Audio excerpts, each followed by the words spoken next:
Thutha wa CIIKARO cia thikũ ithatũ, kamĩtĩ ya mwanya ĩrĩa yombirwo nĩ mbunge gũthũrima mũtaratara wa kũhagũra minista wa ũrĩmi MITHIKA Linturi nĩĩtirihire CIIKARO ciayo ũmũthĩ na yanĩrĩra gũthiĩ keheri-inĩ gwa thikũ igĩrĩ ciũkĩte nĩguo kũharĩria riboti yao ya mũthia ĩgiĩ mũtaratara ũyũ, thutha wa gũthikĩrĩria ũira wa mwena ũrĩa ũtabanĩtie mũtaratara ũyũ ũndũ ũmwe na mwena wa Minista Linturi agĩtetera.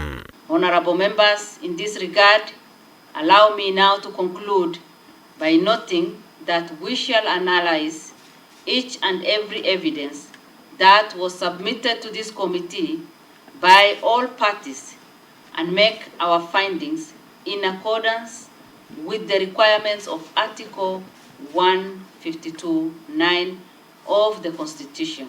Speaker wa bunge ya bũrũri Moses Wetangula nĩarĩkĩtie gũcabithia gĩikaro kĩa mwanya kĩa bunge ya bũrũri kĩrĩa gĩkahanĩka mũthenya wa mwambĩrĩrio kiumia gĩũkĩte nĩguo kwamũkĩra riboti ya kamĩtĩ ĩno kuona nĩguo thikũ 10 iria irahetwo kĩwatho igathira mbere ya kũmĩarĩrĩria na kũmĩikĩria kura kũhĩtũkia kũhagũrwo kwa Linturi kana gũgũteanĩria.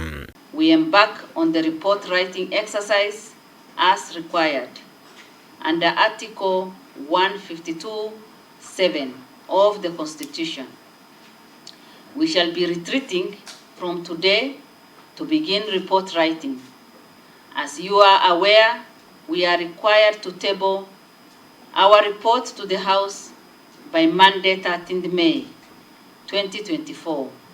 It will therefore be a working weekend for all of us. IGITHURIMA CIIKARO cia ũmũthĩ, kamĩtĩ ĩno yamũkĩrire ũira wa mũico wa mĩena yerĩ ĩrĩa ĩkuruhanĩtio mũtaratara-inĩ ũyũ, kũrĩa mũmbunge wa Bumula Kwamboka ahinyĩrĩirie nĩatamanĩtie ũira mũiganu wa kũhotithia kamĩtĩ ĩno kũhagũra Minista Linturi kumana na wendia wa bataraitha ĩtakinyanĩire ikĩro rungu rwa ministry yake, ũndũ ũrĩa nĩ ũgwati mũnene kũrĩ mĩtũrĩre yake nĩ ũndũ ũmwe na ũkũria wa irio bũrũri-inĩ. So as the committee deliberates on this, please bear in mind that farmers were affected, farmers are crying.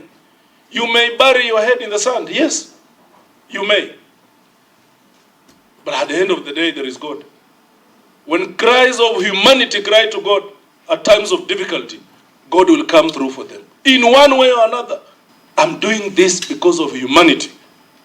Whichever decision this committee makes, we are victorious. We are victorious. Mwena-inĩ wake Linturi kũhĩtũkĩra wakiri yake agwetira mũtaratara ũyũ ta wa gũteanga mahinda ma mbunge wa kũmũhaka ndoro na kũgeria kũmũthũkĩria rĩtwa, kuona ũira wothe ũtamanĩtio ndũkinyanĩirie ikĩro iria ciagĩrĩire cia kĩwatho kũhagũra minista kuma gĩturwa-inĩ gĩake na ũguo rĩa kamĩtĩ ĩno kũũteanĩria kwa hamwe.